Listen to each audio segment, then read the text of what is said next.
লাইফের বেস্ট একটা ডিসিশন ছিল ইনসাফ দেখা, ছিল আমাদের এটা দেখা, মানে অনেক সুন্দর ছিল। অসাধারণ। একটু আগে দেন ভাই। ইনসাফ কেমন দেখলেন? খুব সুন্দর ছবি ছিল, সামাজিক এবং পরিবার সহ দেখার মতো একটা ছবি। আমাদের বাংলাদেশে এরকম ছবি আরো দরকার। খুব সুন্দর ছবি। ভাই ইনসাফ কেমন ছিল? ভাইয়া কেমন লাগছে? ম্যাডাম একটু আসেন। চঞ্চল মুশারফ মাল্টিকাস্টিং সিনেমা কেমন লাগছে?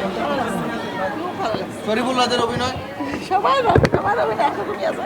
সবারটা সবার খুব ভালো লাগছে। বাহ, নায়িকা তো ভালো। ম্যাডাম এই পাশে। ভালো এই পাশে। আমার অভিনয় ভালোই লাগছে। মাল্টিকাস্টিং মুশারফ রাজ জি, সবাই খুবই ভালো পারফর্ম করেছে, খুবই ভালো লেগেছে।